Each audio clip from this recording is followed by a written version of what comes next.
It is recording.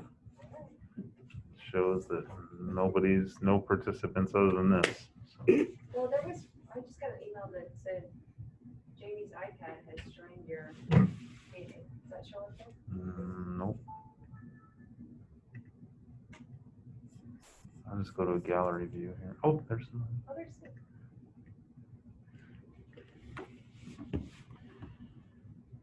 Okay, it's 6 o'clock. We'll call the meeting to order. Do we have any additions or corrections to the agenda for tonight's meeting? Okay, do we have a motion to approve the agenda? Second? All in favor, aye. Opposed, same sign. Agenda's approved. Move into the consent items. Do you have any comments or questions on any of those?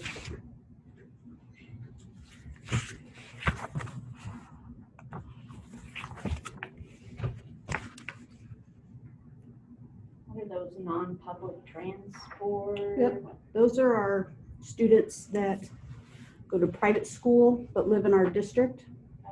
So we have to provide transportation for them every year. So it's basically a pass-through. We ask for the money back from the DE and we pass it through to them.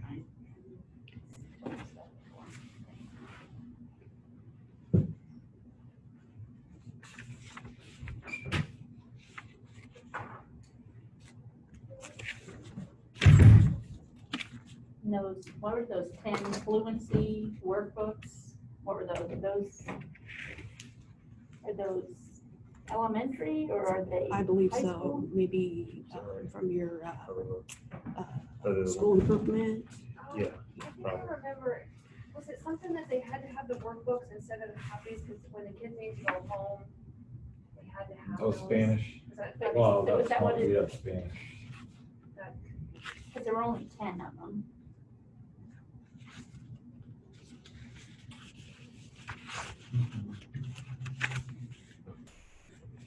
It's on the prepaid collateral on the bills. It's on the bills. On page 2. That one, the fluency workbooks, Mm-hmm. 495. From the Iowa Reading Research Center. Variant fluency. That was, yeah, that's going to be paid through Eli or ESSA, but it was for our English language vocabulary, reading curriculum. Anyway, these our teachers some of them are taking, all of them ultimately will, but they're kind of doing it in stages or on their own time through the Iowa Reading Research group. They are doing this very fluency work, and so it's just to help improve readings. Reading. Okay, so they're actually, yeah, for the teachers. Yes. Okay. Yep, the teachers use them. Right.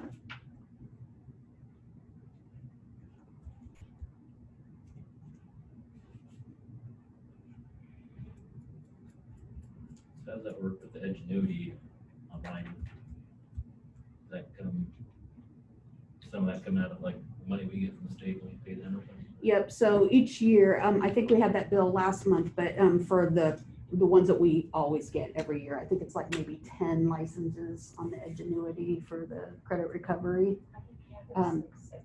6 or 10, it's less than 10, but then we purchased more for the online curriculum and For elementary. yes. And a license doesn't mean 6 kids, it just means 6 kids can be on at once, so, January is a really heavy date for time for us to use, because kids get out of first semester and fail a class, or ours is all credit recovery, we're not using Edgenuity, but yeah. But those are the annual ones. The credit recovery is what we use every year, but we separated it out.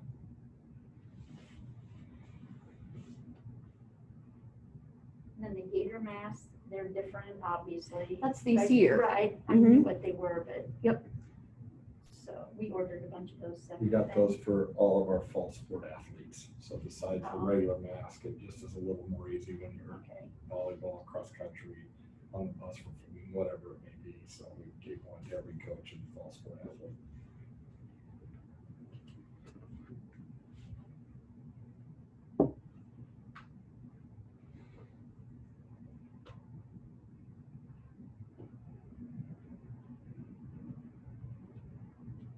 And then the Alliant bill, 11,000, that seems high. I That's sort of mean, like everybody else's. why I'm asking, because there have been mistakes on the other, like so many people. It was high, but we have the new building now. Right. So, and this was really our first full month from them switching over to our bill now. So I felt that it was, after I looked at it and everything, we were pretty spot on. Okay.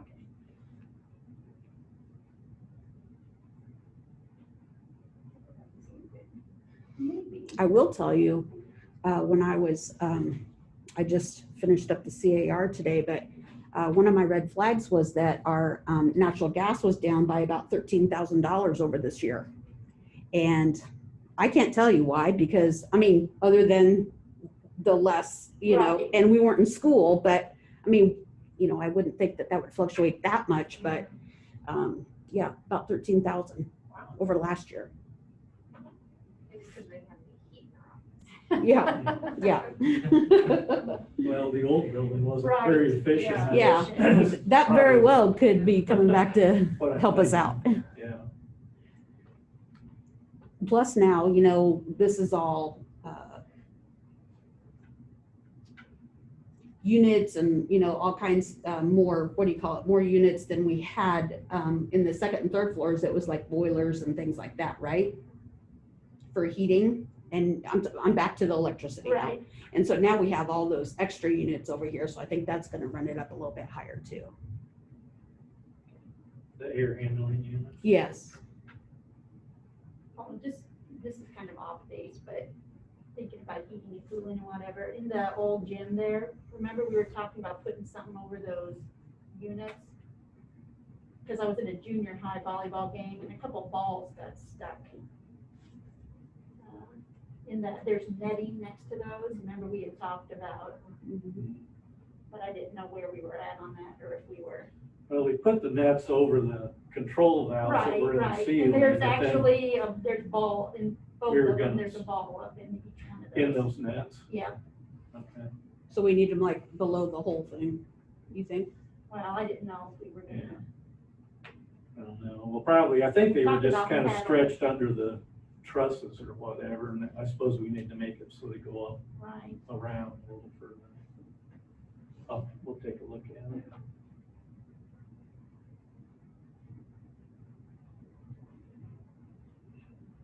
Any other questions or comments on the consent items?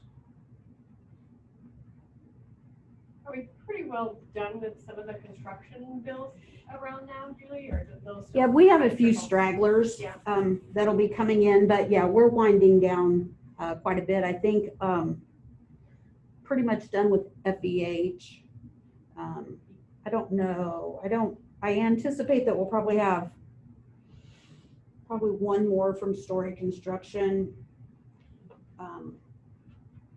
I think that we have not Color Ink, but Poindexter, the flooring, because of that issue that we have. We were withholding some of the money from them.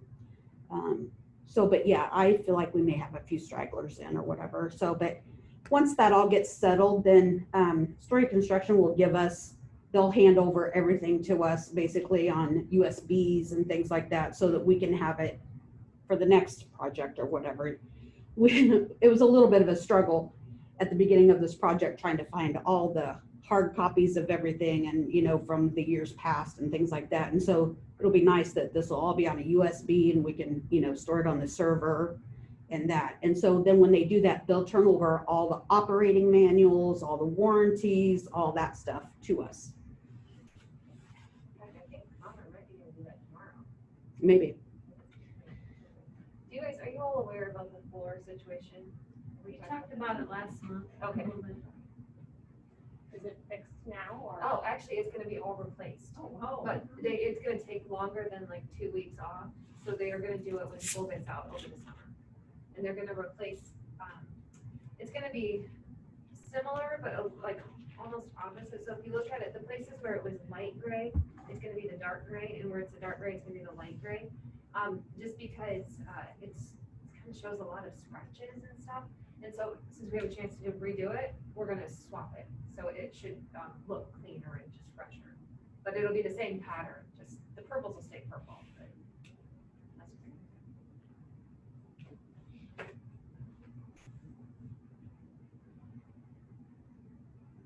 Any other questions on consent items? We have a motion to approve the consent items. We have a second. All in favor, aye. Opposed, same sign. Consent items are approved. Move on to correspondence. Michael, you want to- Big thank you to John for volunteering his time to build that retaining wall. I haven't seen it, but it looks really good. So thank you, John, for doing that. And then thanks to Joss and Beans, they brought coffee on the first day of school and had it in the teacher's lounge. And then the National Guard also brought a meat and cheese tray for everybody, so that was really sweet. And thank you to the Keith Osberger Memorial Fund for the generous donation to help with negative lunch account balances. Do you know who that is? Either. The person emailed me back and said, well, Dad was a big fan of the Bulls. Hmm. So I don't know who the person is.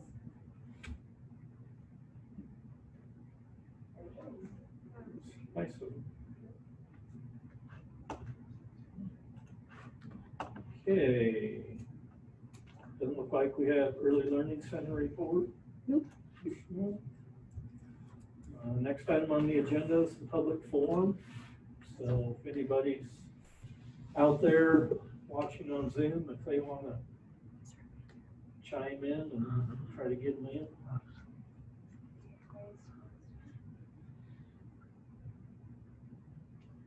Doesn't look like it. Guess we don't see anybody at this point, so we will move on to our business items. First item is the building project update.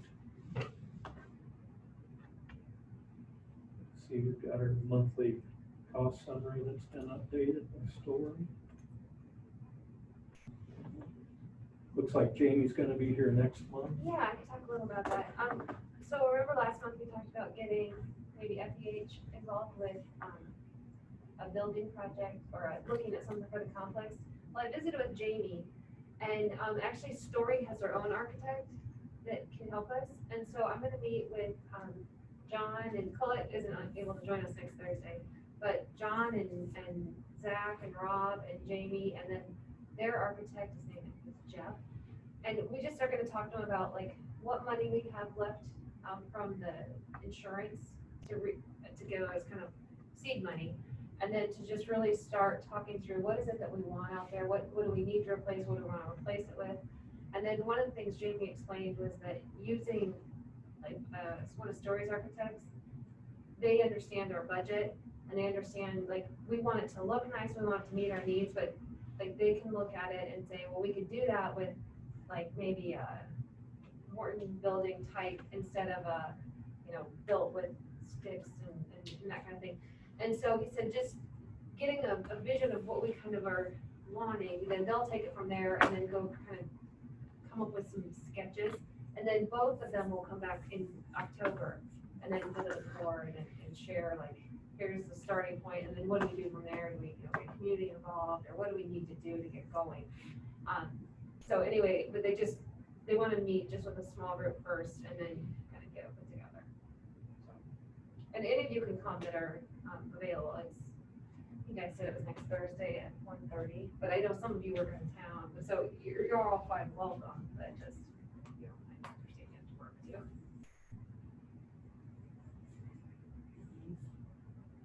This kind of, I guess I got kind of along the lines of the building project. I know that the new east parking lot's kind of for seniors or whatever, but I seem to drive by about any time during the day and there's about 8 or 10 open spots. Is there a way that we can better utilize those by opening up like the first half of the alphabet and the juniors or what? I mean, So we've there's already still talked- kids parking on the street. And I know there's always gonna be that, but I guess I'd like to try to get our lots full before the spillover goes into the street. Yep, so I'm not exactly sure why. I've walked multiple times, that they're so far up that, and I'm sure, and we have seniors who aren't parking a lot, which I don't quite understand that either. So I've been monitoring it, like you said, depending on the time of the day, but almost always there's 2 or 3 spots and it could be up to 8 or 9. Now we know we have seniors coming and going from DMAC and opens and all that, so it's kind of, but I'm getting close to just saying it's a junior senior lot and then letting them fend for themselves, just because why would we not leave? I mean, that's dumb that we have so many spots sometimes open and we're all the way down this way. So, yeah, we're aware of it. I don't know exactly the answer, but. Okay, I just, Yeah, I've walked. I kind of looked in the morning and it's frustrated. like, and then in the afternoon and it's like, there's. I think there's always definitely more there. spots in the afternoon, because I mean, it seems like once, a lot of seniors have first open. So I've done it in the morning when everybody's coming in. Then at about 10, it seems about the fullest we have, whether that's kind of the time that everybody's here from DMAC. And then boy, 7th or 8th period, there's a lot of spots by the afternoon. So whether it's letters, I mean, we just talked about all juniors and seniors. We kind of went back to thinking it's first come, but I'm gonna talk to the seniors first. So it isn't like, you did anything wrong. It's just, Right. why do we have open spots? So, yeah. How many spots are in that lot? 30, 32 maybe. Okay. I don't know if that's close, because it was, if we had all the seniors show up, we would have about 4 too many seniors, but a lot of them walk or ride with friends that we're seeing. I just want to prepare for all of them, but our parking's been really good outside of that road. I mean, they're way up the road. Yeah. I don't know why there's spots down here and across from Shady Anytime Park. during the day, you can find it. I Always. mean, if you're coming in as public, you could find a spot pretty close to any entrance. Yeah, So, yeah, which it's been, I agree. I mean, it's a good problem to have, because it's, for whatever reason, been pretty open out there, so. I don't think I've walked the front too, because I know we're protective We're of, right here. and it's good. We have a few that park on the road up here. I think it's helped that we have those 8 spots over by Ag as well. My gut feels we may have a couple seniors straggling onto the road middle of the day when they come back and just have it, but. Or we have had a few issues with them parking over at the Well, ag that's- too far oh. up to the south, like towards the gas tank or Yeah. whatever. Yeah. But I haven't heard anything lately. Yeah, it was really just like that first day of school, or they called, I heard an announcement, so they didn't move their cars, or walking the buses, but. Yeah, I think that we want to fill those for sure, because this is too nice a parking lot to say, well, why is there open spots there? Right. I think our Spent quite a biggest, bit of money on that. absolutely, our biggest issue, we got teachers that can't figure out on the angle parking because they're covered. We had the Pepsi people pretty frustrated for a while, because we had teachers. It is a little tough if you're not, Yeah. where that hit when you're angled over the sidewalk, which normally it's not a huge deal, but Pepsi needed the whole sidewalk, so. Yeah. That was And handicapped people too, so Mhm. Dale and I talked about, I mean, we painted the lines. We do have those concrete bumpers that we removed out here that we could set out there if it continues to be a problem. I guess that's the biggest thing, is try to monitor it. If there's somebody that's continually encroaching on the sidewalk, I mean, you probably know whose car it is. It's like, hey, can you watch when you park or whatever? Because that's probably the next step. If it continues to be a problem, we can put those concrete bumpers out there. But that makes it bad for snow removal, but. So, that's been good, but I agree. I've kind of just noticed it's too bare, and that's too nice a lot not to fill it. So we'll get on it. Sounds good. Anybody else have anything on the building project? We're still waiting on the LED, the purple light, but we're still aware that it's supposed to be coming, but the benches got installed, and I've been by that side. They look really, really good. Looks like maybe we could use, like, in the middle, maybe a planter or something, to kind of soften it up a little, but otherwise it looks really, really, really nice. And again, thanks for John for helping with that too. We were out there in Quarry Green one day installing those things, John and Dale and Connor. There's a joint between the 2 halves of each one. Dale talked to me, he told me what kind of caulk to get, so I can, one of these days I'll get that caulk shut. So, I mean, they're perfectly usable now, but it just seal that joint. The video was great, Rob. I think that was a really good touch right before school started and everything, so. A lot of good feedback from that. Yeah. It's on the website now too.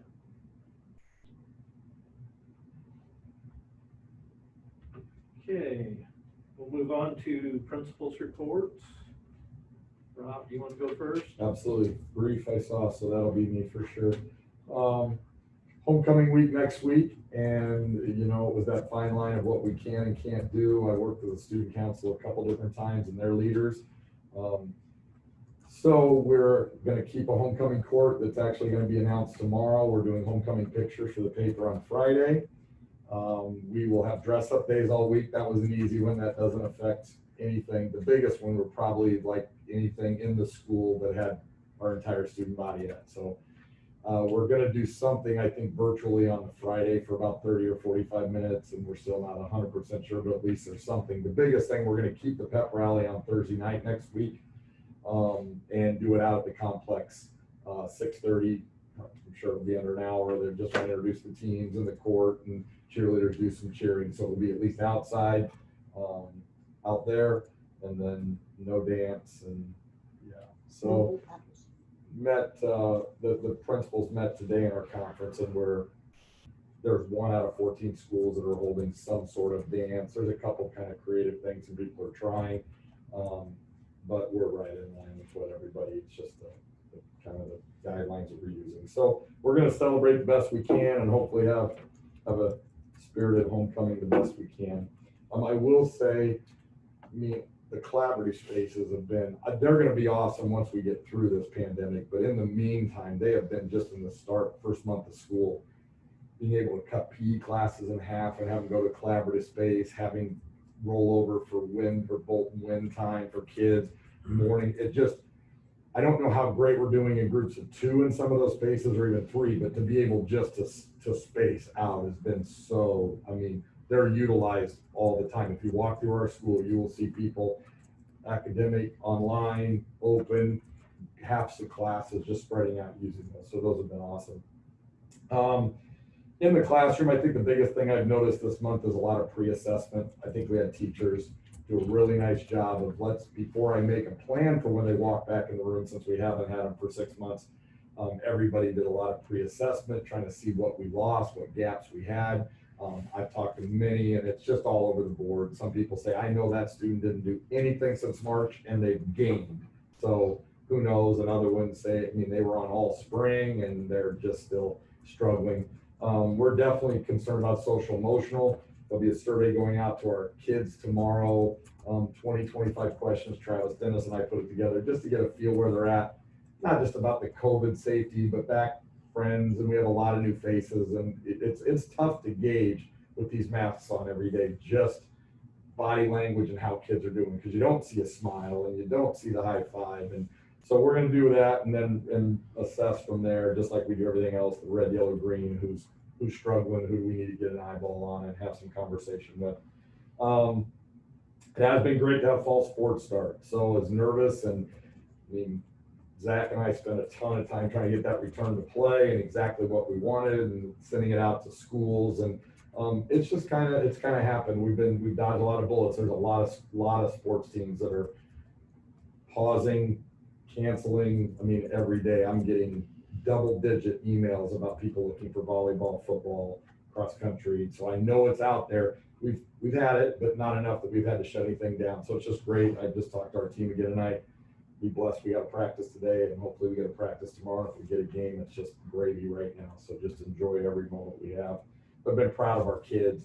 We're pretty competitive. Our volleyball is over 500, football 1 and 2, cross country. We had a couple really great individual efforts.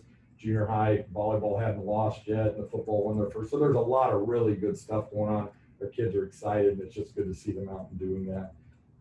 Couple little things that we're still, we all in on, because I think it's that important. So we're doing some ag experience outside the classroom. Parents are agreeing, but we're getting them outside the building. Still with Joss and Beans in the business uptown, we're still working on that. So we're not locking down and telling kids we don't want them to experience that. We're just being careful of where they're going, making sure we know where they're going. But those are awesome experiences. So we're doing some real world stuff.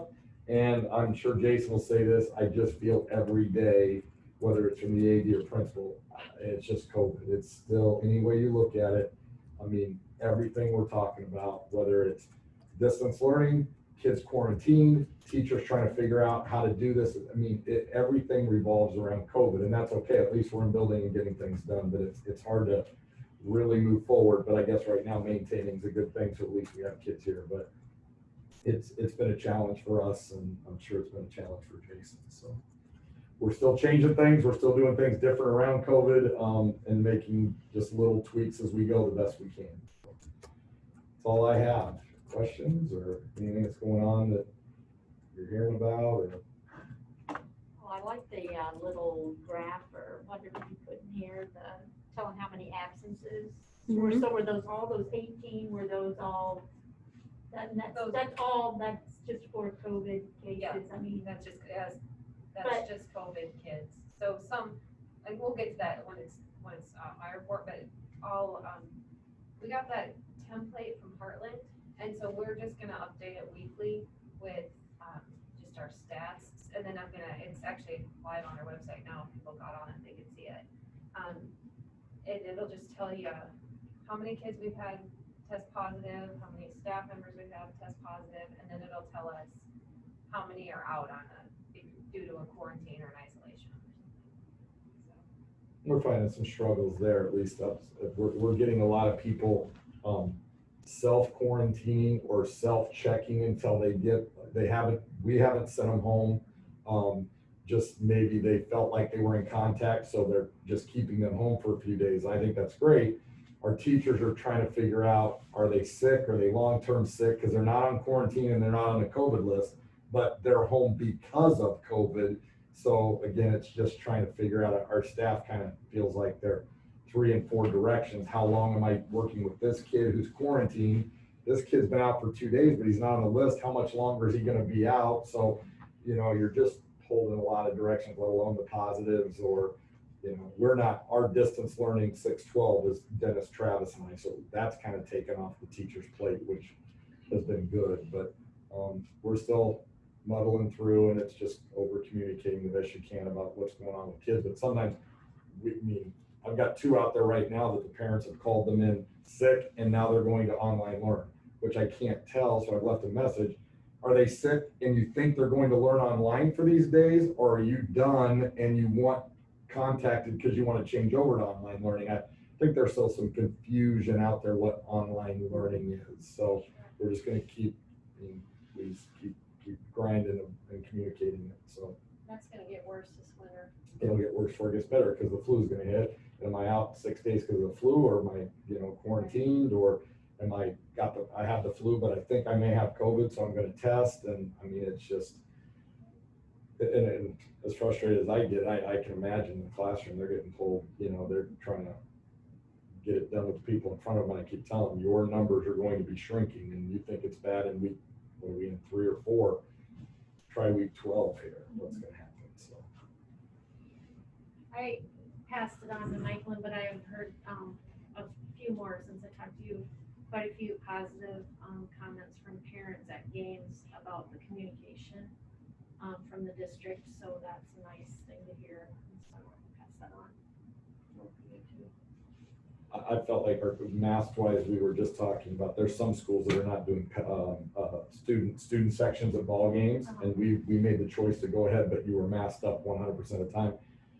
I mean, I've looked back during football, and it's not a real big student section, but they're there, and I see pictures and kids, and I know between Hass and I covering every volleyball game, our kids are great over there about just keeping masks on. And I think we've modeled better than, I don't even want to say our community, but for sure the communities on the other side. I mean, we're modeling that with our kids, which is awesome.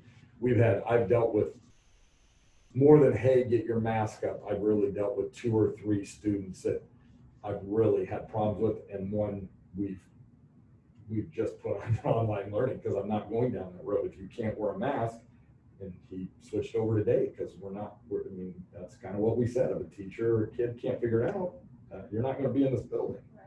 So today we had one. I mean, joint agreed, but maybe 90-10 joint agreed. That's it.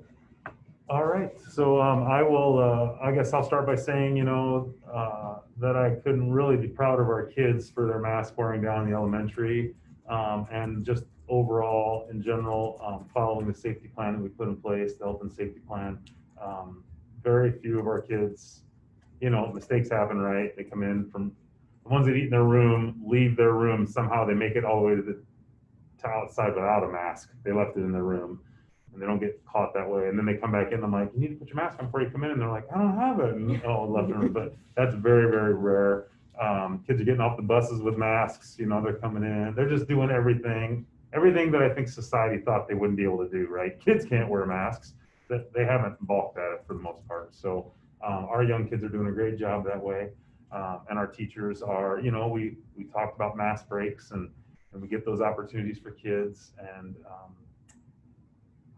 generally speaking, the majority of the time that's working out pretty well. So I feel pretty good about that. I agree with Rob. You know, we spend most of our days talking about COVID issues, related issues, whether it's just monitoring the cafeteria, and that's a change for them, right? They want to be up moving around and they want to turn and talk, and they kind of, you know, there's a lot of grace in that, but lately there's been a little more barking on my part about it, you know, like how many times do we reteach this before I need to kind of blow my gasket a little bit just so that they know I'm serious about it, but that's been good. Really, I think the bigger issue is just staffing the playground. We're still, we're just doing our best, because that's the area where if we start talking contact tracing, that we're going to have the toughest time, because they're out there. We have them set in 3 different areas, but they're interacting with each other. And so I make it out for the second recess after the second lunch, and I spend my entire time walking around breaking kids up, just like, hey, just keep moving, just spread, you know, I mark off 6 feet for them, and I kind of show them and move them around. But anyway, it's just about teaching younger kids to know that they don't have concepts of 6 feet or 15 minutes. I mean, that's not in their knowledge base. I mean, they can't judge that very well, but we're trying our best out at the playground. It just doesn't feel natural to them. There's a lot of complaints that the playground is boring. And so I started painting the sidewalks. I don't know if anybody caught on to that, but I'm painting the walking path with all sorts of activities for them to do. And it was a big hit on the first day, but I knew if I didn't keep going that it'll slowly. So once I get all the way around, that's it. I mean, I'm creativity's done at that point. I found out that like half the staff doesn't know how to play hopscotch for real. So I'm gonna have to have a hopscotch lesson for everybody and teach them how to play hopscotch with a rock. Like, you just don't jump across the boxes and walk on, you actually play. You guys So all know that? Like, I did not know that. raise your hand if you know how to play hopscotch with a rock. There we go, okay. See, Corey doesn't know. Just jumped over it. No, but, so along with Rob's lines there, I think there's probably he's probably right that the confusion around online learning for everybody maybe is an issue, because you know, when a kid goes home quarantined, as I'm telling my staff and we're preparing, that's not really that kid's choice or fault, right? So we are still providing that education the best we can. How that looks is I'm telling them it's between them and the parent. You know, are they going to Zoom in? Are you going to provide them packets of stuff? How are you going to set that up? Like Rob said, how do we know if they're quarantined or they're just sick for a couple of days? Because we have been questioned, you know, well, now if my kid's home with a cough for a day, what time do they Zoom in? Well, I mean, you know, like they didn't Zoom in our reality last year before COVID, right? If they were homesick for a day. So I'm really asking the teachers to kind of work with the parents on that. And, you know, if your kid's home for a day or two with a cold, they're home for a day or two with a cold, we'll get them caught up, everything's great. If they're gonna be home for 14 days, we'll work on helping them out that way. So we're just trying to judge that and trying to figure that out a little bit. I will share with everybody that we have had some issues with Edgenuity. And so if you hear anything from the community, the people that are online, I've been sending home communications. I'll just generalize, right? It's a company, right? They sold us something. They're overwhelmed as a company with all the schools they're working with. And so we're kind of somewhere on a list of schools to get some training and to get, you know, to a contact that will actually contact us back. And it's been a bit of a headache. And so we rolled it out with what we thought we were getting. They gave us a bunch of videos to watch. Our teachers watched them. I watched them.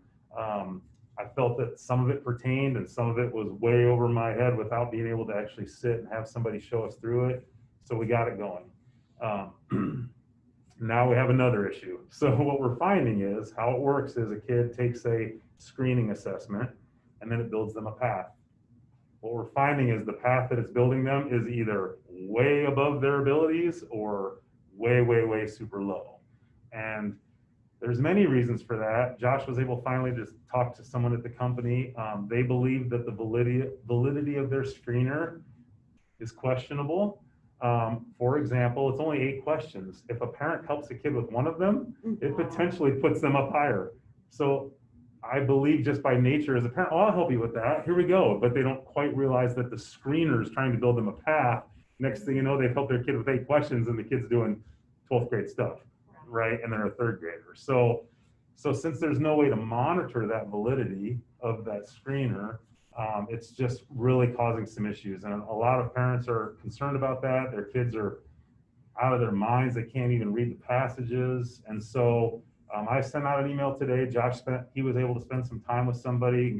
6 other schools were on a conference call and he was able to force his questions in. We're basically resetting the whole thing. I sent out an email telling parents that. So what does that mean for them? Nothing really. They'll log in the same. It'll even look the same on some level. There's tiles to click and it just does whatever. But now what we're going to do is we're eliminating these screeners, the diagnostics, and we're selecting all the at grade level stuff and pushing that to them. And so now when they get on it, they're doing grade level stuff. There was a possibility that some of the kids that were getting low end stuff may not even get to grade level, right? It was like, so how do we keep them at grade level and fill holes? You know, it was kind of doing one or the other. It wasn't really doing it all. So this is going to be our fix for now. On some level, what that means for those parents is what they've been working on, if they've been working on it, is going to kind of all get wiped out. But it'll start them at the grade level stuff. And then teachers, like, for example, I'm thinking of one student who's a talented and gifted student. Teachers will be able to push work that's above his grade level to help keep him moving. And then teachers will be able to push out some stuff as well that's maybe intervention oriented for some kids as well if they're struggling at particular standards. So anyway, I just, I kind of feel like, and no excuse, but I do feel like it's been very difficult working with that company and getting, the deadline that we had for the start of school, there it was, and there just wasn't a whole lot of answers. And so we've been limping along. Our parents have been very patient. I've appreciated the ones that have reached out and that we've reached back to. So we're keeping our fingers crossed that this gets us going in the right direction a little bit more with them. So, but I keep encouraging them to reach out to teachers and me. The elementary teachers, we're kind of taking it that we're the bridge to them. We want them to come back. So for sure, we're going to try to offer whatever supports we can as teachers, and then Zach and I as well, trying to help them with any technology aspects or anything above and beyond that we can do. But I want those parents that are choosing to be at home to be able to know that, we're trying to keep them where they need to be. So when they come back or when they choose to come back, they're ready to go. Other than that, I can field any questions around that, but other than that, things are, like I said, things are rolling along smooth. We're just trying to get our feet under us with the academic aspects of it. There's just day in and day out, I'm kind of like, let's get rolling on our ESSA goals, I just want to talk about that. I don't want to talk about, quarantining anymore or wearing I never masks. thought you'd want to talk about Yeah, that. can we just keep, and our teachers really are walked around. I was in most classes today, just watching lessons and stuff. And we're taking it a little bit slower because there's more interruptions in a day. There's more things that we have to do that pull us away from that. But the focus, reading and math focus, has been really strong. And we're implementing our new illustrative math curriculum and with varied levels of success and comfort right now, but we're getting there. And so we have another training with that company coming up, and there's just a lot. It just seems like there's a lot going on in our daily lives. So yeah. It's new, that was basically supposed to be, let's set up and they just roll into it and ask you guys if they have a question on something. But it sounds like you guys are doing a lot of the. Yep, we're doing a lot. We'll be doing a lot more, which is fine, right? Because it sounds simply what we're going to put out there isn't so difficult, but it does once we start to realize that we have those kids that really should be accelerating a little bit, they should be more challenged, and those that are missing some things, then it's going to take a little effort on our part to figure that out and get them some of those things. How much do we put out there for them above and beyond their grade level stuff? It's, I guess, reality, right? It's easier to differentiate work for a kid when they're sitting in front of you and you know what they need, but when they're on a computer doing a program, it's a little more difficult to. But we get to see the results, so we can judge how they're doing. Yeah, really, we get to see a lot of time, that they've spent. we can see results of their quizzes and stuff that they're taking, so we can kind of monitor that. The teachers can get reports and access reports that way. So, so there is ability to see that. I'm just really trying to encourage it to be a communication line between parents. So as they're judging it, but I had a parent in today that asked, when can we come back? And, you know, I'm kind of like, well, you know, we as a district, we said, you know, that first semester, you're choosing to be online, you're choosing to be online. And I think some of the parents are finding that it's a challenge to get that out, and that some of their students need to be, you know, like on the first day of school that afternoon, I got a phone call to my kids come back, and we brought them back the second day. That's, you know, that's a fine. little bit different. That's a little different, but now, you know, we're 3 weeks into it, and but you know. How many families on the elementary end do you have online? I think we have 16 total kids right now.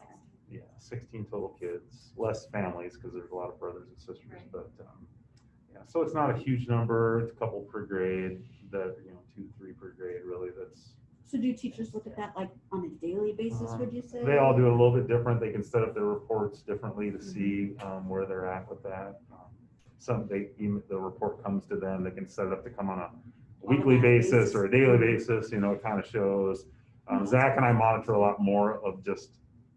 We're just looking to see that they're on it, how much they're on it, and are they accomplishing their tasks. And but that's all going to change, right? Because some aren't accomplishing a lot because it's out of their realm of being able to do right now. So it really is still up. It's still to you and staff. It's still up. Yeah, right now it's kind of. Yeah, Apex has been actually really good for us. So we're learning a little bit, but I mean, we obviously can see how many hours they put on each class, and then it breaks it down into what have they been doing as far as instruction, watching videos or doing work, then versus the assessments. Kids can get 3 chances at an assessment, so if they don't pass it at proficiency, they can go back and on them study again, or they can flip right back in and think I can take it again. We have some kids doing that. If they aren't proficient off the 3rd one, it locks them. So at that point in time, then they can't get back in until Dennis, I, or Travis have unlocked them, which means we're going to talk to you about what's going on. Why have we not improved? We're going to run into a problem that there's some of our students that chose to go online because they don't like school anyway. So I can tell you, we are 3 weeks in off Apex. They actually could have started, I think, first day of school. And there's a handful of kids that have put 4 hours in total. And we just keep saying, I mean. I was just reading something that there's going to be new guidance coming out on Friday from Dr. Lebo that if they aren't on there for a certain amount of time, then they're counted absent. Oh, boy. Yeah, because it's required attendance. Yep. Even on. Yep. But it's not missing due to COVID because they want to make sure those numbers are very separate, although they chose not to be here due to COVID. So is that gonna fall onto your lap? I assume it would if these kids are absent and they don't. So yeah, so this is right or wrong. One, there's some IEP students that we have to be meeting their IEPs. Right. Then 6th, 7th, and 8th grade has been our focus a little bit more in that, I mean, those kids are gonna probably move on to the next grade and see what happens in the semester. Right or wrong, I mean, I know the kids that chose, and I know the kids, in my opinion, that chose wrong. I know the ones that truly had a COVID concern, and those kids are home. If you're in 9 through 12, you're just not going to get credit this semester. So the next semester, you're going to have to get back into those bio classes and algebra classes, and you just chose to, I apologize, work on the farm. I mean, we got 3 that I know are just working every day. They're not, and the difference is they could get on at night. So if I'm not even blaming that. That's one of the flex things to do. So if you want to work all day, then just like we all do, then you're going to do your schoolwork at night. It's great. It's flipped, but they're not choosing, like I said, not getting a lot of parent support. That's the next problem. So then you got to weigh, is the parent monitoring, is the parent, and one is at our level, unlike Jason's, there doesn't have to be a lot of tutoring. Right. I mean, we have the tutoring. They can probably handle. We've seen the curriculum what Apex is doing. It's pretty solid if you want to put the work in. Now, if you're not, that's what we said. Well, my kid's just not an online learning person. Well, the first thing, I don't know how you know that after 3 hours and 3 weeks, but okay, I mean, if she told me that, then why did we sign up for online learning?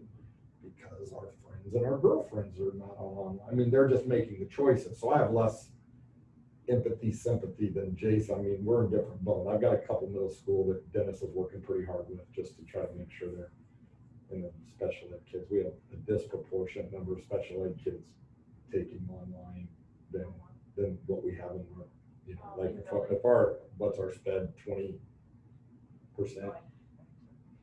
We're over 20% on our, I mean, it's way higher than what it should be with our sped kids. I don't know if Jason's are.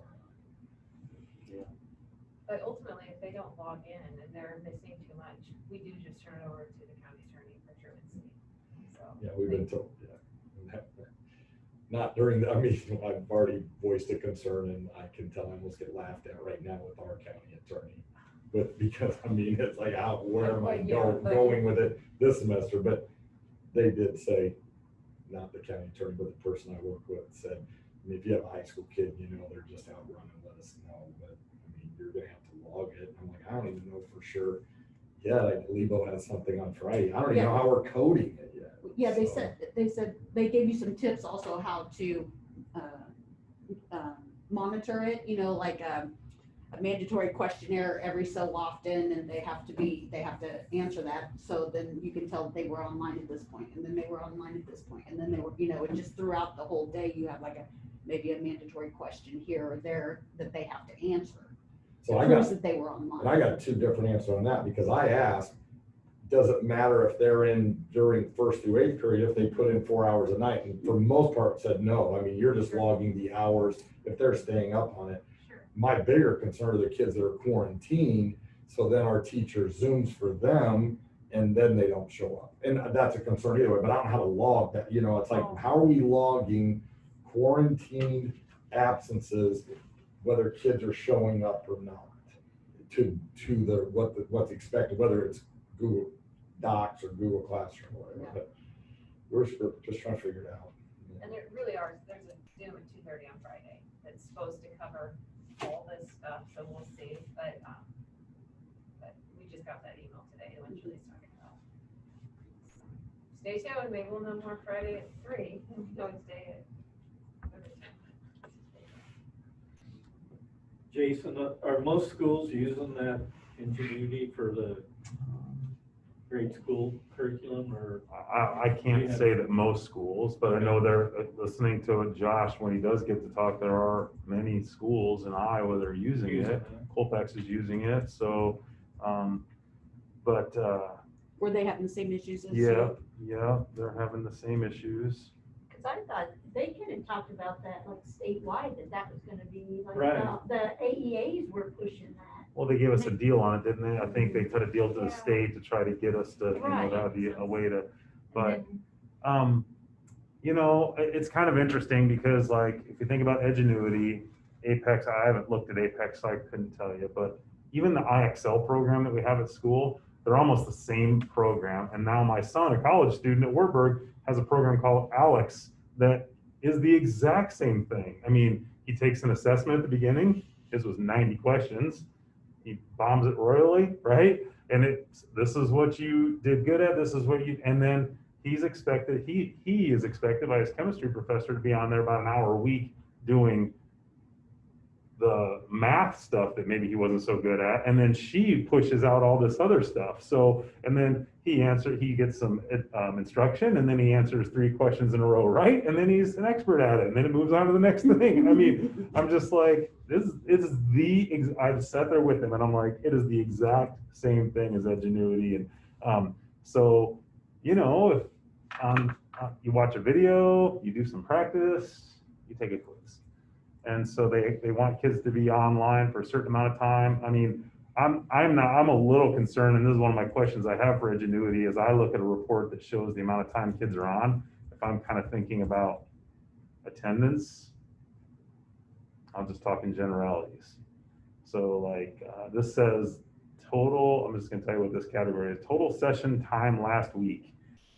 I have, according to this, if what I read is right, I had one kid that was on for 23 hours last week. Just can't believe it. So I think we are on, we're logged in, and then we just don't turn it off, right? We may do 2 or 3 lessons, but we walk away and they log 23 hours and 3 minutes as a elementary kid on Edgenuity. That doesn't help me a whole lot as a guy trying to be responsible for attendance. So that's one of my questions, all the way down, to, I have 2 hours on, and I, especially when Edgenuity is telling us that they should probably do, let's say as many as 4 lessons per subject area a day, or 4, they could do as much as that, and they're anywhere from, for a great elementary grade kid, 5 to 8 minutes long. You're looking at 20 minutes a day, 25 minutes a day per subject area, 2 subject areas, so an hour a day, and someone that was on 23 hours last week, I don't, so that's an issue a little bit for me, is that I have a question mark to ask, like, how can I better get a feel for what they did, as opposed to logins, or this other category is total logins last week. So, if they stayed logged in, then it's 1. If they logged in 6 times in one day, that doesn't necessarily mean they. Do you know who the kid is? Does it give I you can names? see the kids, yeah, I know who they are. So. But the main thing is you just need to know whether or not they're actually doing the work and how they're doing on the work, Yeah, right? yeah. So it says they were on there for an hour, but if they've, done the standard, or they figured it out. Yeah, because just on a deeper philosophical level, I don't want to play the game that I personally could care less if they were on for 23 hours. Right. What I want to know is when they come back, what do they do? What do they know? Right, exactly. Where are That's what they I'm at? saying. That's what I I'm want to asking. know. Yeah. So like, to me, it's a little Right. bit of a challenge, like, to know. It really is. Right, It's just it a is. challenge to know. And it's probably a challenge to know that I'm not going to get the answer to, you know what I mean? Like, until they come back. It's just like when they left March 13th, everybody can tell me how much they're all going to fall behind, but I'm not going to know until, and so I should mention that last year we pushed our FAST data all the way back into the window so that, we could get some instruction on there. This year we're just like, second week, let's go get FAST, because we just need to know where they're at. So now between that one and the winter window is far back, now we get some instruction in there, and did they grow? Can we, so we started FAST testing last week, and I think we're just about wrapped up. We're over 70%, 75% of our kids have been tested, so we're getting there. So the kids that are online at both elementary and middle school, high school, are you hearing from a majority that you think are gonna be coming back in person for second semester, or do you have a sense yet? I wouldn't say I have a full sense. I've probably talked, one's already back, a special ed student, and then I had a mom today, or a grandma today, say like, when can we come back? And, so I think, the few that I've actually talked to about that, they at least say in emails to me, well, hopefully we'll all be back in January, they have that hope. I'm like, I don't know how January is gonna be any different than September, but okay. I don't know. But hopefully so. Hopefully you'll come rolling in, January. I think half, maybe mine, if we're in masks in January, won't be back. See, that's the issue, right? Because you have 2 sides of why they chose to go. Those for the safety, and those because they're anti-mask. There really is that divide at all levels, K-12. We're not coming because of masks, or we're not coming because, we don't think you're doing enough safety wise. So. How many middle school, high school kids are there online? I think we're at 18 now that I put that kid in it today, which was because he didn't want to wear masks. So he won't be back in January unless he's ready to wear a mask. So Nick said you had 12. I'm 16. So, 16.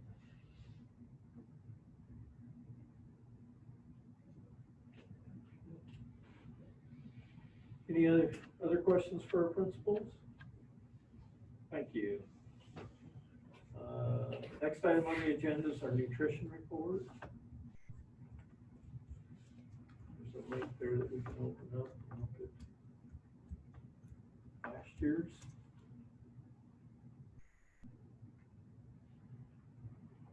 You have any comments on that, Michael, or Julie? No, or? Julie worked on this along with Amy, and we were really excited because, I mean, things are going really well, but this is only for like a snapshot of the year because things shut down. But it was going very well. Julie, do you want to chime in any added details? Yep, so if you look down towards the bottom of the report, you'll see that the number of days that we were actually in school last year equaled to about 72% of the year. So in theory, you would think then our meals would be down 72%, or I mean, 28%. But we actually were down. So like if you look at total breakfasts, it looks like we're down 64%, but we're actually up a little bit because of the difference between not being in school. So had we carried that out, you know, for the whole school year, we would have been up significantly. And if you look at the lunches, we're actually up 46%. So, and then overall we're up 38%, which I think was awesome. I wish it was, I was telling Michael, and I think Amy works really hard at doing an excellent job, and she is really good at her job. And I wish it was more obvious, you know, that these were up. So it looks like they're down, but they're not. They're really up. They're just not down as much as they should be. You know what I mean? And so I'll explain all that to her, but she's got it going in the right direction. So. See the emails? Yeah. That a guy today talking work, his children go to Nottoway Valley, and they said the rest of the school year, their lunches are free. Yep. Lunch, so. Through December. I emailed Amy 5 o'clock, whatever, 4:30, 5. She replied back, yeah, that we didn't do the summer program, but she has been working to get it passed through, so. Does it have something to do with free or reduced lunch? Well, that originally, like with that summer program, we didn't qualify because you had to have a low enough or a high enough free or reduced rate, and we didn't have that. But then with this program, they've kind of opened it up a bit more and made it easier to qualify. So, you know, Amy's gonna make a big announcement, so I don't want to steal her thunder, but you may be able to hold on to your checkbook until December 31st if you have children eating school lunch. And it doesn't matter if they're free and reduced or just regular full Nope, they'll pay. all be. It'll all be the same. So, and I'd seen some things on Facebook just within the last couple of weeks of other districts posting that, and then people kind of questioning, like, gosh, how come we don't have that? And so I reached out to Amy or Julie and said, why don't we have that? And then we talked about that free and reduced, and then coincidentally, just was it yesterday, Amy emailed us and said, hey, I've got this in the works, but you know, it's not confirmed yet, so hopefully tomorrow she'll have and exciting news. I just got an email from my business manager people from my group, and all of them are all free as well through December. So I don't know how they're paying for it, but it says until the money runs out. yeah, until the money runs out. Yeah. Until the money runs out.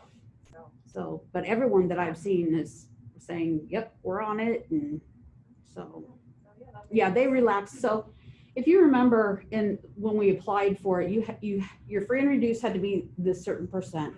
Plus you had to meet all this other criteria. Like you had to have a concentrated area in town that was, you know, like this group of people who live here really need it. And we just didn't have that with this small of a town. But now they relaxed some of the guidances, and so, or added more contingencies to it where if a business closed in the area, then we qualify, you know, or, you know, just a whole bunch of different ifs that made it fairly easy to do. So I was so glad that she tried. Yeah. Because you asked me and I said, oh, there's no way we'll qualify. We didn't qualify in summer. So. Once again, Amy came through. Yep. So, yep. Like she said, she's fantastic. Lucky to have her.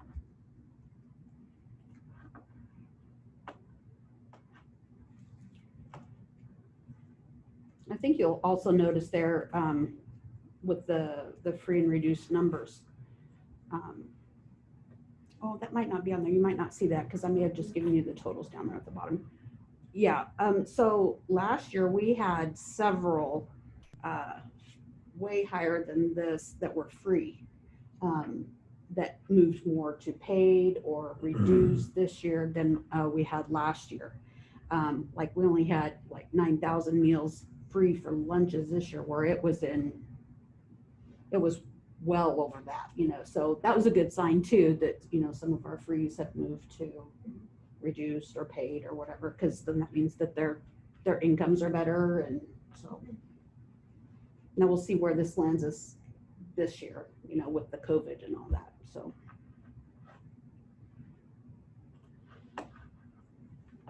Okay, do we have a motion to approve the 2019-2020 nutrition report? So moved. We have a second. All in favor, aye. Opposed, same sign. 2019-2020 nutrition reports approved. Next item is to approve the request for allowable growth and supplemental aid for the 2019-2020 special education deficit. Yep, so there was the good news and here's the bad. Part of that was, when we sent the kids home, we weren't able to file for Medicaid because, the Medicaid is tied to our kids, and so they had to be being served by their paraprofessional to actually bill Medicaid for that. So when they weren't actually working, we couldn't bill for that, so. Yep, so we usually bring in about $50,000 a year around Medicaid. And that last year we brought in 16,000. And then we also had to add another special ed teacher for half a year. And so that right there you can tell is the difference. So if you remember, the special education funding is kind of a double-edged sword. If you don't use it, you lose it. So they really want you to use it. And then if you use too much of it, then you go and ask for allowable growth and some supplemental aid, which happens automatically. You'll approve this right now, and then I will upload these minutes to the state, and then it'll happen in December when the SBRC meets. We don't have to actually go there or anything, and they'll probably approve it. So if you remember back last year when we were talking about our allowable growth, remember our unspent balance, and we need to increase that a little bit? Well, this is going to increase it a little bit. So not a lot, but and a little bit helps. So it's a little bit of a double-edged sword. And I gotta think there's a lot of districts are in the same. Oh, I can't imagine. I mean, because every district continued to pay their teachers, Yes. but they didn't get the Medicaid funding. Right. So it's like, everybody's gonna have that. Yep. Yeah, honestly, the special ed deficit, whenever I go to a special ed meeting or any kind of a superintendent meeting and they talk about special ed deficit, they'll say, how many districts in this room are running with special ed deficit? And like literally every hand goes up except like mine. And so it's almost like we're quite an anomaly to not have a special ed deficit. Like just everybody always does, except like. I mean, we may be, so I work really hard at getting it at like maybe negative $2,000, or I try to keep it under 10,000, and then, just to use every bit that we have, but not go overboard. Okay, does anybody have any questions on that? Okay, do we have a motion to approve the request for allowable growth and supplemental aid for the 2019-2020 school year? Do we have a second? All in favor, aye. Aye. Opposed, same sign. Motion's approved. The next item is the 2020-2021 Title I program. Okay, so for this, we don't actually approve, Julie's like explained this to me a few times and we laughed because she sent me like 10 emails, like I've already told you this 100 times. But all we really have to do tonight is approve that we are going to have a Title I program. And then the details of the program, we will approve later, like in February, because they've moved the date that you approve these things. So we just need to say, yes, we will have it. So we're a little bit behind the gun saying we're going to have the program because we're already receiving the money. So, but in theory, we need to approve it.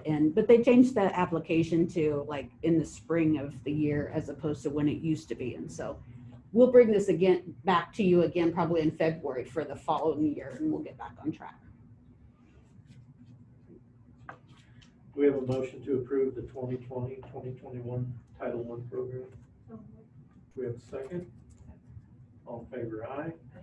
Opposed, same sign. Motion's approved. Next item is approval of the district law firm. This is just all our community who we just use all the time, so we just have to officially approve them. And I think that we've always said before that if it's something outside your specialty, it doesn't lock us into having to use them for everything, so if I'm correct on that. Right. So. Okay, anybody have any questions on that? Do we have a motion to approve Eilers and Cooney as our district's law firm for the 2020-2021 school year? Do we have a second? All in favor, aye. Opposed, same sign. Motion's approved. Next item is the annual city school collaboration match. So I talked with the mayor about that, and then they were gonna talk at their meeting Monday night, and they, agreed that if we had a plan that was, what does it say? They're open to discussion, but would like to see a concrete plan before they commit to $5,000 a year to the project. As you know, budget's very tight, and they wanna make sure there's a plausible plan to commit to. So what I talked about with Jennifer was, possibly something out of the complex.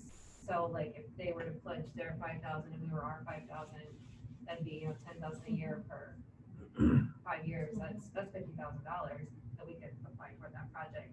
And so they were favorable. They just want, really probably after October when we talk with Jamie and have a little more of an idea, we could present that to them and they could get on board with it. So, yeah.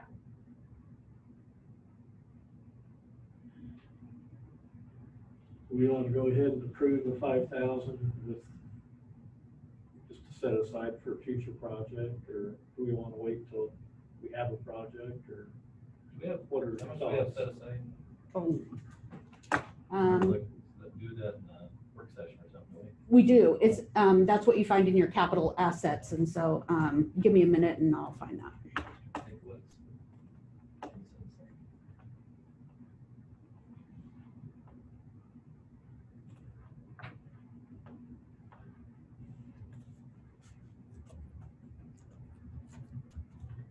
I don't know, have they been doing this every year too? I don't think the last couple. They haven't done it matched, for quite some time. Not since I've been here anyway. I think we just keep saying we'll set aside and then they just don't. But maybe now if we have an actual project we want to support. We always kind of approached it as we'll set the money aside and find a project, where I guess they want a project first, but Yeah, I think, we sort of wanted to set the example, if I remember right, talking way back when I first came, we were trying to set the example to the city to, well, we've done it now, can you please do it? I think they actually agreed or committed to so many years of doing that in the past, didn't they? Like I say, think at the beginning they did. okay, it kind of started when we did the Playground, to the south here, which I mean, that's been quite a few years ago.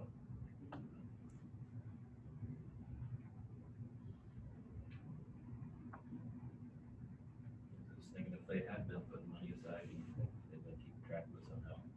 We've got a chunk set aside, maybe. Yeah, I think more, we're covered. yeah, added to the, insurance money, yeah. Maybe they'll match it. I can see 30,000 here easy.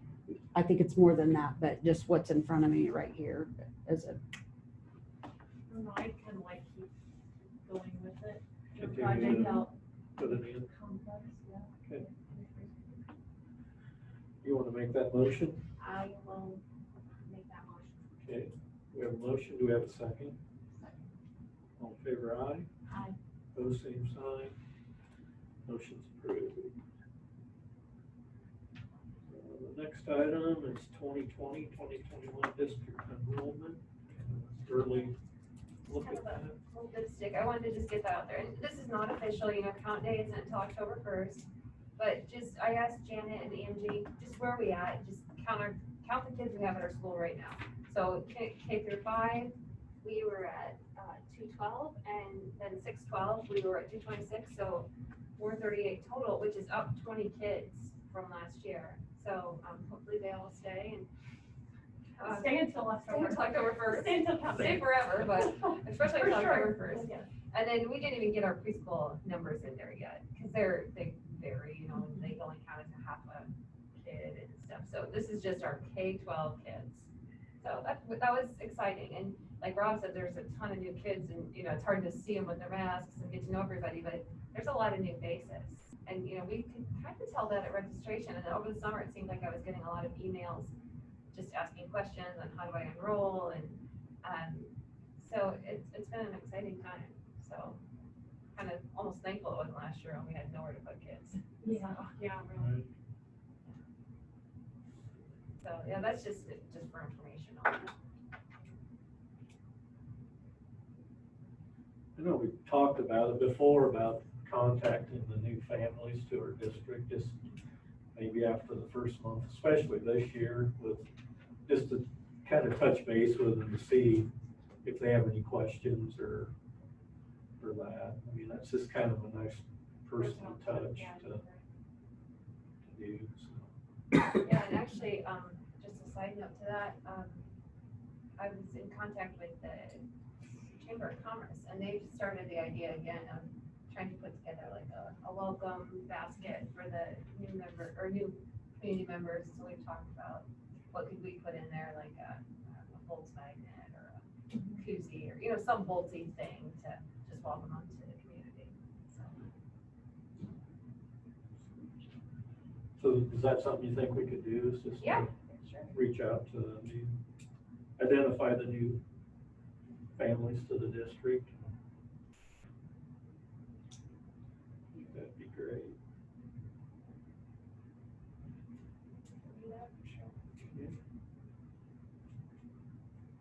Okay, the next item is an out-of-state trip.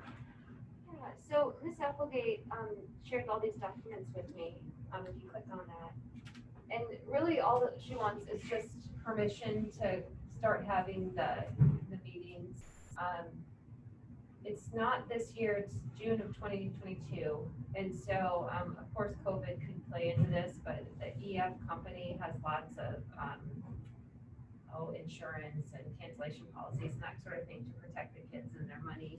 But she said, you know, with the cost of the trip being around $4,000, she wanted to give families plenty of time to start saving. So there's an informational meeting coming up soon if you guys give her the green light. October 13th? It could be October 13th. Is it about every 2 years when we have a big trip, kind of like Yeah, this? it seems or like is it- has it always been? Because I know they went to England or something, England and France. She's tried to stay on the 2-year opposite us, but then for a lot of reasons, we landed on the same. I talked to EF for about a half hour today on multiple issues, including our trip this spring where we're at. And of course, we should have a 2022 for DC, New York as well, but we're still waiting on our 2020 trip. Right. I would also agree, I'm sure, feeling it as well, they're doing, I haven't committed to our 2022 trip. I'm just a little hesitant, but they are definitely offering full refund up until, it was like April. And then some DC, if your trip is going to DC, which ours does, is $500 off per kid trip, which that's probably 25% off. So that opened my eyes a little bit. I don't know where people are at. They've talked about virtual, just opening it back up. So I told them I'd get back to them here in another couple of weeks. But because if we are going to go in 2022, we might as well take advantage of the 500. And what Cassie's talking about is there's a lot of insurance right now if we can get signed up. But she's planning on this summer. We're planning on this spring. EF is cautiously optimistic about us able to travel this spring and summer. We'll just say that. So It'd be a year from this spring. Right, yeah. yeah. Cassie, you said this summer. Cassie's going this summer 2022. as well, because hers got bumped last summer. So the Spain. So both of our trips got bumped last year because of COVID. So she's sitting on her, and I guess I don't know what her plan is. I know we're planning, I think we only had a couple people take the refund or whatever percentage it was. Everybody else is just waiting on the trip. So she's got, is it Spain and Portugal maybe? So she's in the same boat we are. They're wanting to get the next one planned before we've even taken this one, which I would say no. I said no, and then he came back and said, you know, here's a lot of incentives. I just don't, if you're going in 2022, you're better off letting people sign up now, because I talked about bumping it to 2023. So we go 2021, 2023, which puts us 3 classes for the DC New York. I don't know what Cassie just opens it up to all high school, I think. I think so, like grade 12. And So- maybe like graduates or something. I mean, I see no problem approving it so she can start to see the feelers, and she takes a lot less. I mean, she'll go with 6 to 10 kids if that's what want to go. I haven't decided yet for middle school yet, so. That all makes sense anyway. Corey, was it you or Jen? One of you guys are still on board, right? Is it you or you on? I'm going. You. So, I mean, we talked for a long time ago. I think that we're, So it would, the middle school trip from this spring was gonna be. we now missed it. I in mean, 21. we even had the meeting. It was within a week, wasn't it, Larry, Corey? you're like, boy, I don't know. Me too. And I said, I felt like I was selling a bill of goods when I stood up there. It was like on March, I don't know, 10th. I'm like, I'm but shaking my head. I know. But the problem was they were saying you're going and we didn't have a choice if, I mean, everybody had their money in. So I just kept saying, I mean, we better just ready to go. But obviously we didn't. And luckily we weren't stuck somewhere. But that's the trip that's gonna now be in this coming spring. This that's is the 21. plan is to go 20, and then if we stayed on track, then this would be the time I would get ready for the 2022 trip with the next 2 grades. It just feels off to me, but I guess everything feels off. So.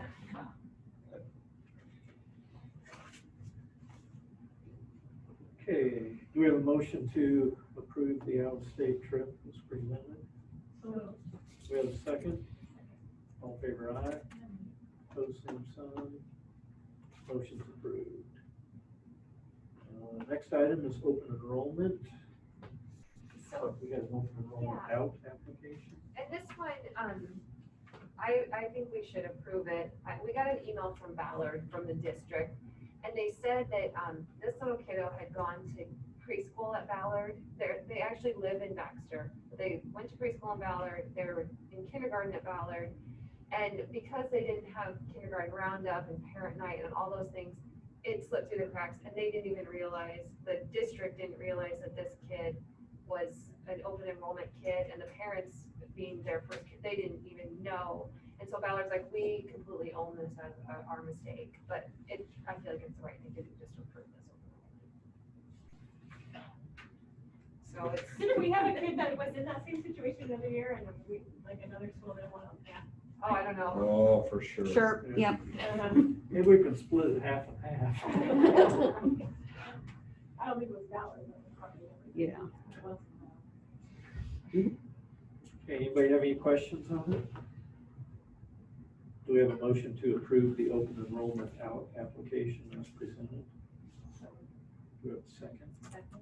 All in favor, aye. Opposed, same sign. Motion's approved. We'll sign it, we'll go on. Don't let. We'll move on to personnel. So, we need to approve Dana Buckland as middle school, head softball coach. Not Oh, it. just head. Just softball. Middle school Yeah, we softball. got 3, yeah. Oh, Okay. Any questions or discussion? Do we have a motion to approve the contract to Dana Buckland for middle school softball coach? Do we have a second? Second. All in favor, aye. Opposed, same sign. Motion's approved. I actually had a couple interviews this week with new people that want to coach for us, which is really good. One local and one semi-local, and one's definitely interested in the other middle school softball. So it's just good to see people reaching out right now that want That's to. for teaching positions. Just coaching. Just Just coaching. coaching. For only softball or other sports? The one that's coming in Monday, the one that's coming in Monday is definitely a softball interest, high school or middle school.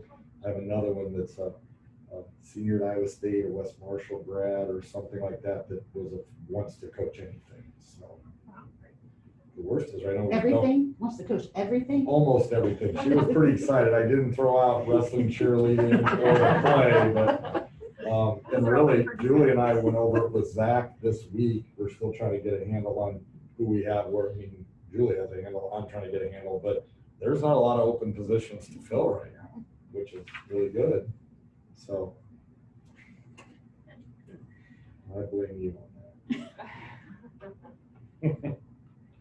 And my number was 22, Corey. So after I said 18, this one was 19. There was I was off and talked to Dennis. So this one makes 22 or 23 of our online kids.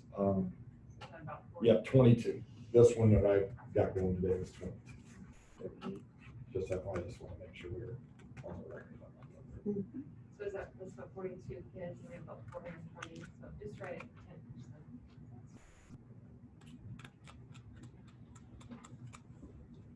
Okay, our next item is the review of board policies 100s through 300s.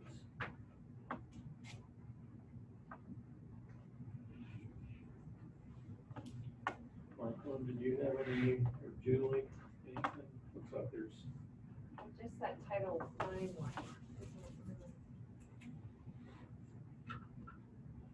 any board come up with anything as we review those? There's just some stuff I was gonna ask you about, nothing.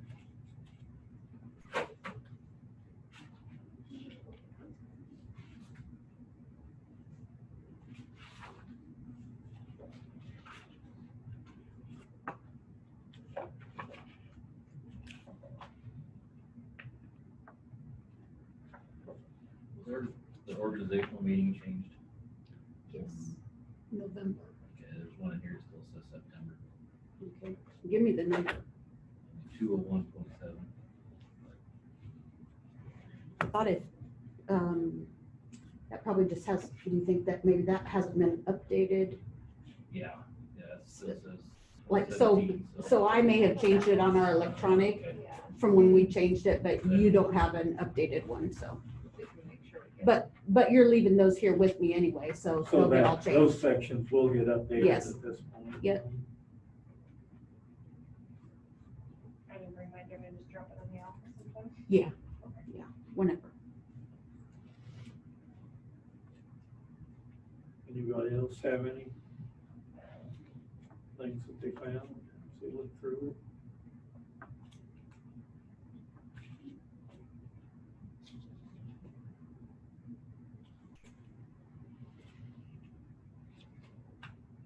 It looks like board policy code 405.6.1, Title IX has been updated. Is that correct? Yeah, that's a new one. Okay. Or newly updated.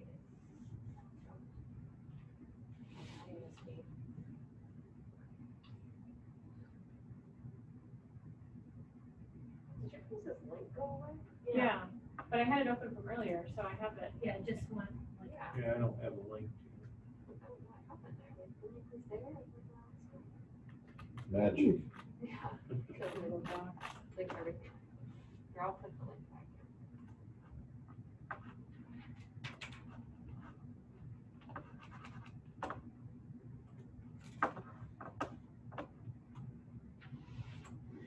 There's the link.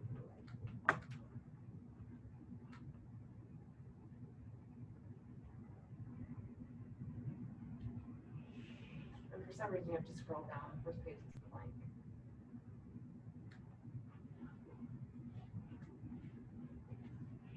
Okay, so this will be considered the second and final reading of those policies. Do we have a motion to approve those? Do we have a second? All in favor, aye. Opposed, same sign.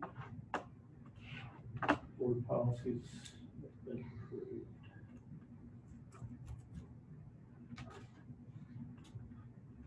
Next item is facilities, grounds, and transportation.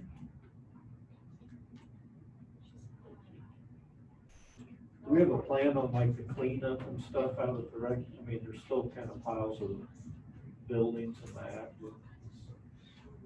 I'm sure Pam has, I know she's talked with, that owns where the big wood pile is. Rick Thatcher. Yeah, I know she's been working with him. I know Pam has a plan, and I can have her update us on the, Maybe she just send us an email or Yeah. something, just. I know everybody's busy, but that stuff's kind of been sitting there for a month or so. yeah. Yeah, I'll talk to Pam and have her send us an update. We are up to over 300,000 on our insurance claim and going up. So, We keep finding stuff that's been damaged or. yeah, we had about $100,000 in lighting out of the sports complex that, Oh, so, but we really couldn't tell it until we got people out here, and then we couldn't get the crane in time, and so I think, so we I need think new maybe- lights or can they be repaired? no, they're gonna fix Yeah, they're gonna replace some of the lights. bulbs. They're gonna replace all the bulbs because we have the crane, so it's time. And I think Thursday, I think it was supposed to be before the next game. yeah, I think it might be Thursday. They were kind of, I was in past Ballard's field and they lost their press box and their scoreboards folded over. and Well, they it's said like, they were wow. playing North Polk or somewhere. Yeah, wasn't no. it? They're not even playing at home. Yeah. Mm-mm. No, they're not playing, they were playing in North Polk, they're using their field as home. Yeah, And Jamie's been working a lot on that Ballard. they lost their whole roof on the middle school, and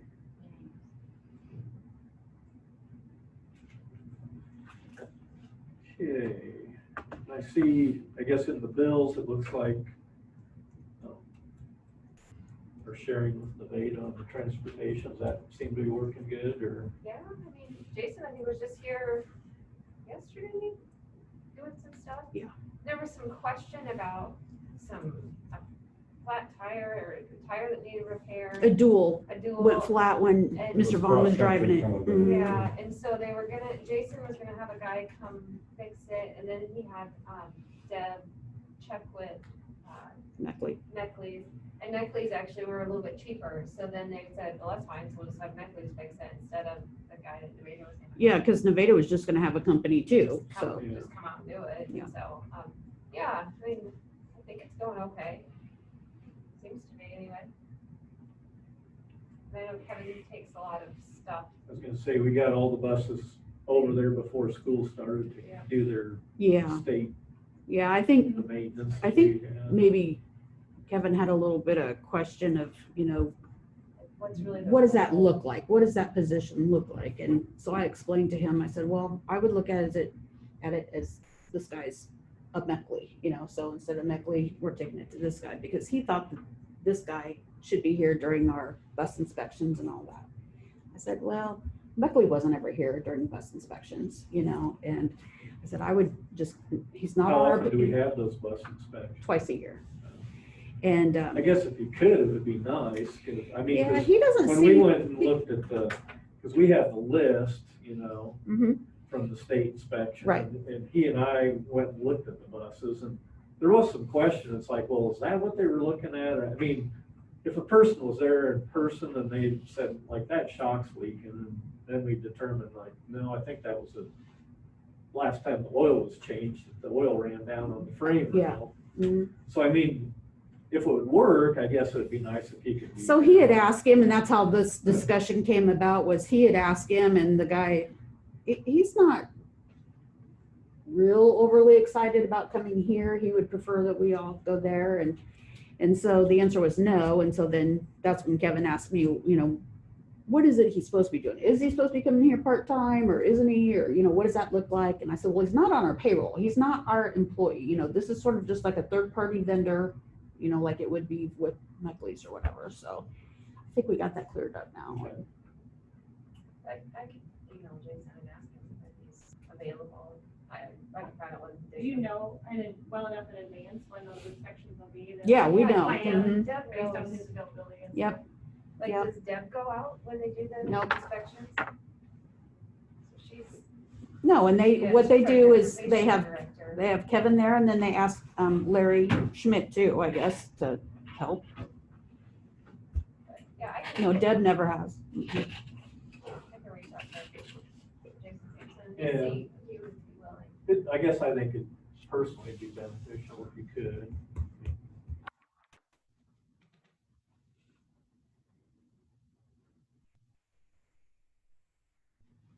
Okay, anybody else have anything on facilities, grounds, transportation? Okay, we'll move on to the Baxter Community School District Equity Plan. So we have a link to that. Yeah, so.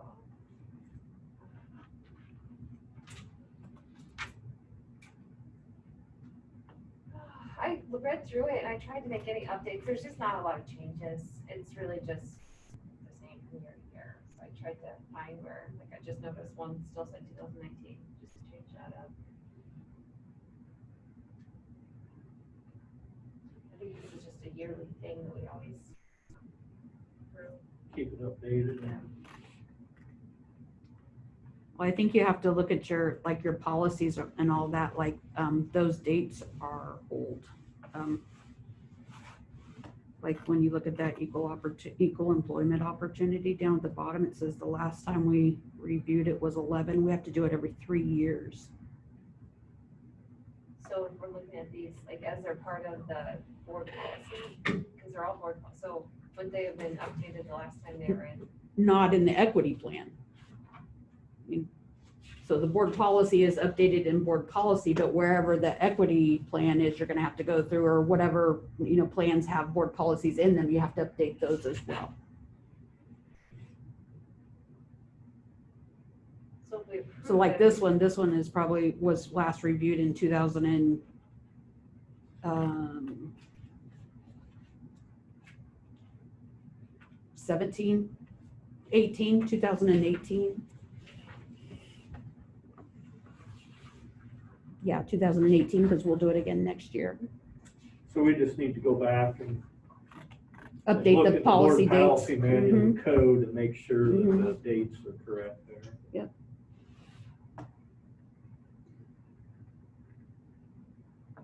Does that need to be approved tonight, or can we? Can put we it just? on? Oh, you can go ahead and approve it tonight if you want. We just And need then I to, can just go through and. Yeah. update. They're updated here. Yeah, we just Yeah, update the they're in numbers. Okay. policy, but whenever those policies are carried over into plans or whatever, those have to all be changed They too. have to reflect the new dates. that Yep. are in the- So we can approve it either way though, and Yeah. I can just adjust. Okay, well, I can take care of that part of it.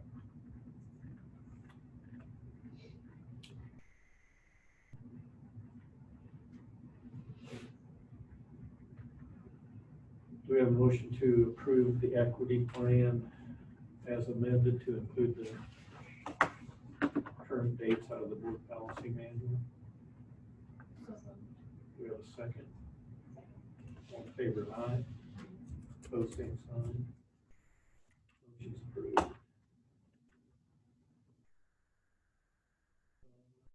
Minutes report. Okay, so, this legislative priorities, this is another one of those ones that we probably, going forward, need to move up.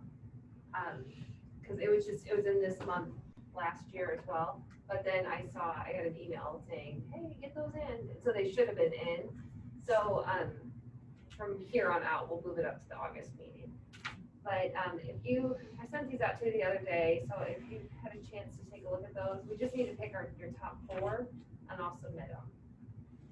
Does anybody have any that are just dying to support? See early But we do literacy. about the same ones every year. I see early literacy on here.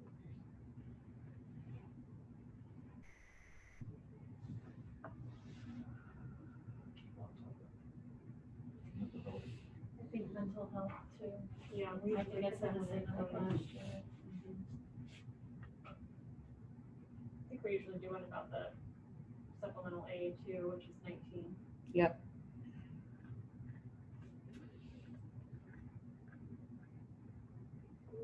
So mental health, number 7. Number 7, yeah. 4, is that the early lit you're talking So I've got 4, 7, 19, and then anything else? One more?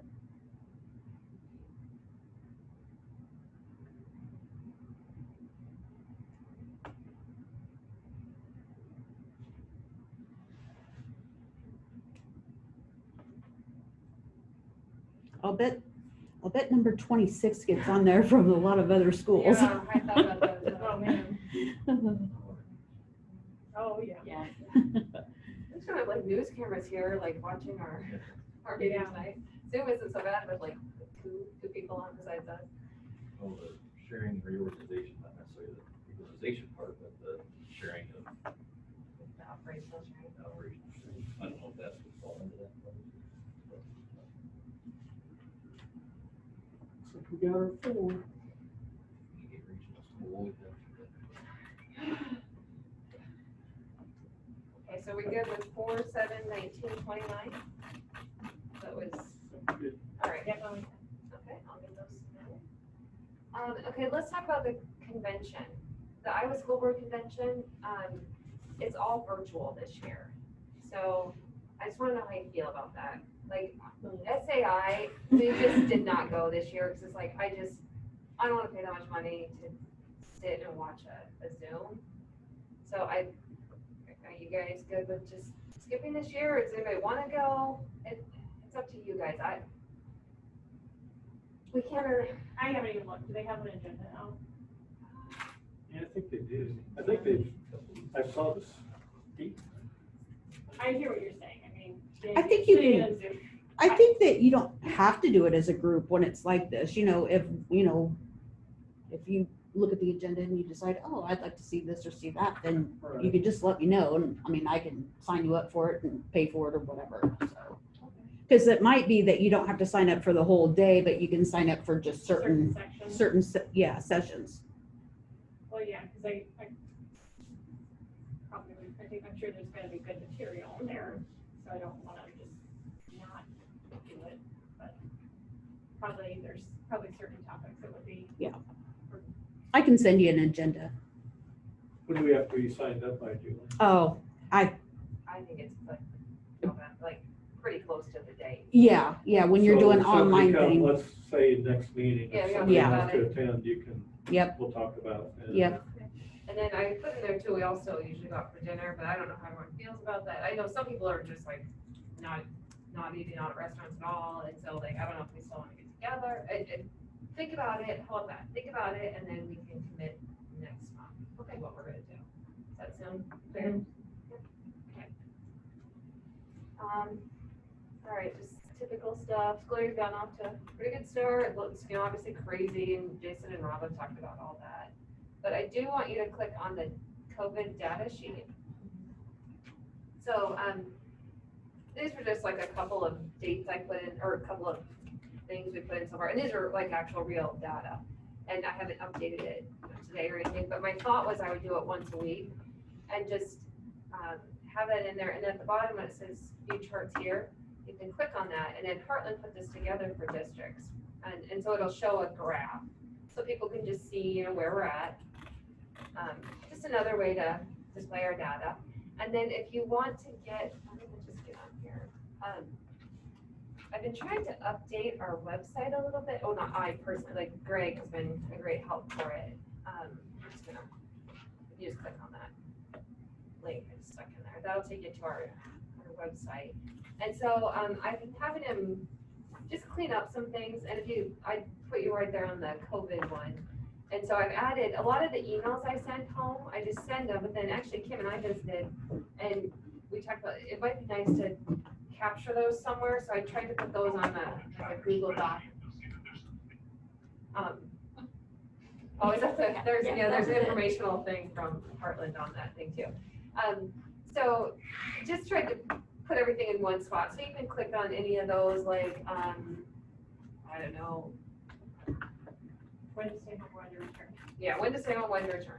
So that's a document that we just got from Public Health. And so I just got some things on there, and then like week 1 COVID letter. So that's the one I just copy and pasted the email that I sent home onto a Google Doc so people could find it all in one spot. So we're gonna try and keep that updated. And then this COVID thing I was just showing you, I don't know where that would be. Oh, the percent positive, no, that's the state of Iowa. If you scroll down, that's where you can find, if you scroll to the very bottom, there's a map of Iowa. I think it was called COVID positive or something, breakdown. Then it'll show you like Jasper County's got an 8.9% rolling positivity rate. So when we get to 15% as a county, that's when we would have to tip into the hybrid plan. And then if we got to 20% as a county, that's when we would have to go into remote learning. It looks like actually today has changed quite a bit because right now only Sioux County is above, even Story and Johnson. Yeah, she opened up, what, 4 counties? Yeah, so those must have just today, sometime today, gone below because they had been above. So this just gives you a rolling average so we can check that every day to see where we're at as a county. And then if we got to the point where Jasper County was at 20%, then we could apply for a waiver to go fully remote if we wanted to. And we could also dig in a little deeper and they could tell us, well, actually, Baxter is at 2% and Sully is at 85% or whatever, you know, so they could even help us determine, because just because we get to 20% doesn't mean we have to shut down. It just means we would have permission to shut down. So anyway, I just tried to get a little more information on the website. So that first link you opened, it says Baxter District COVID Tracker, is that something that we've developed ourselves, or is Yeah. that something that's pushed out by the state? Or No, what? that's Heartland AEA developed it, and then they gave us the template that we could tweak. Okay. And so for us, we just decided that we were gonna show the number of students, the number of staff, and then the total number of students absent, COVID related or on quarantine. So that's just how many kids we have out right now because of COVID. So we have 17 kids out because either they were exposed here at school or, you know, maybe their parent was positive, so they're keeping them home because they've been exposed. For whatever reason, we have 17 kids not at school because of COVID of some sort. And that's what you talked about, updating weekly, or? Yeah, Would so, it be a benefit to update it if we had a new case? I mean, I guess I'm thinking yeah, if you're just to put out a weekly update and the next day you had 3 kids, that wouldn't be picked up for 6 days. I mean, is it something where yeah, you could if we update could it update like? it, as long as we're not getting like, you know, 1 million cases a day or something. If it's, I Right. mean, we're been pretty minimal. I mean, we've only had those Yeah. 2 cases. So we could just, if we had a new case, update it that day. And then it's a live link. So when I update it just at my desk, it'll update on our website. So anytime people can go and check it out, and it's like a live feed. So I don't have to send an email every day saying, hey, go check out the Right. COVID tracker. It's just on our site. So, I think it might be good if we could update, if there's a new case. just on it. or whatever. Yeah, that's fine. Do that. Or what's the board, is that too much, or, I mean, I guess. No, I think more is.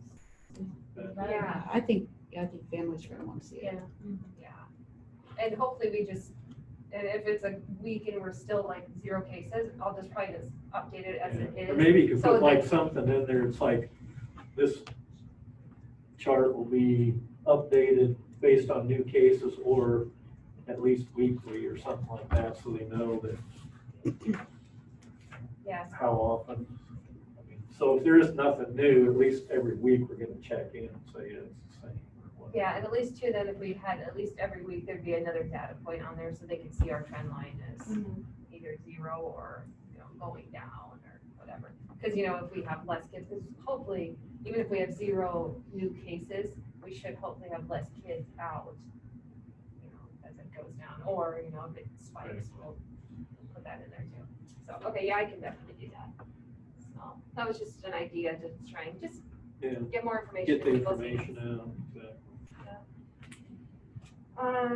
And then the last thing, I think, John, somebody asked me about where are we at with the SRO, so I reached out to Chief Hicks, and that was his response, just that, the legislation didn't get taken up because COVID started, but they're still, you know, very willing to work with us. And if we ever need anything, they're glad to come. And they have been great. And, you know, anytime we need anything, they stop in, or sometimes they just drop in just to say hi and kind of walk the halls a bit and just see how things are going. And so it's been a really nice partnership. So. Do we have a space identified that if we do have an SRO full-time where they would be, or I mean, I guess I'm thinking if we have that space, and just, you know, invite them, and hey, if you want to come in for the day or whatever, here's, you know, with the idea eventually, if we do have a full-time SRO, that would be their area. Yeah, we don't currently, but I'm sure we could. I mean, they could use this conference room for, Yeah, we could do because that. it's rarely busy anymore, so. Yeah, we could definitely find a spot. You know, there's that conference room in the library that's open. We could find places if they wanted to. But usually what they do when they come is they just really walk around. They talk to people, they go down to the lunchroom, they walk through the commons and just talk to the kids. And so they really aren't like sitting so much as they are just kind of walking around and meeting people. But they definitely we could give them a spot to use. You could put them in that little detention room by Rob's office. That'd be a real detention. They show up, there's a cop in there. My conference room. Yeah. You're scared straight. Yeah. So, otherwise, yeah, I think things are going pretty well. We're just, that first one was tough. I mean, we spent, I don't know how many hours, and God bless Sarah. I should have put her somewhere on here. She has been just so good to work with.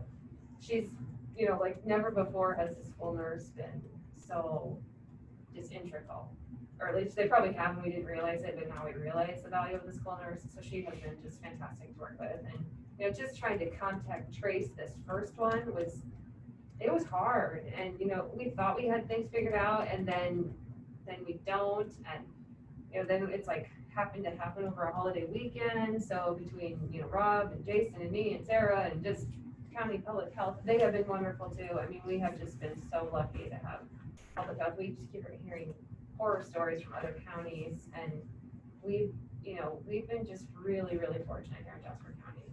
So it sounds like things are heating up maybe in other parts of Jasper County. So far so good here in Little Baxter. We'll take our 2 cases, but yeah. So anyway, yeah, things are going pretty well. So, and I just want to appreciate too Jason and Rob. They've like, we've had some moments where we were all about ready to just quit. But like, I think Rob's quit a couple times, Jason quit a couple times. I think I told Trent the other day, I got cut out for this, you know, so. And then we like come together. It was nice. The 3 of us actually had a meeting, was it last Thursday? And it was just really reassuring to hear both of them like in the same boat, like, oh, good. It's not just me who's ready to quit. So it was good. So just hearing each other to like, okay, take a breath. We got this. You know, this is not a normal year. So Especially when things are changing. yeah, like all the time. And you know, we have the Zoom Friday afternoon, and who knows what they're gonna tell us Friday afternoon. So they'll probably get a case Saturday, and I'll be like, okay, so what's the guidance again? So anyway, I mean, you can just like laugh or cry. So we're just trying to like. Just gotta kind of roll with it. Yeah.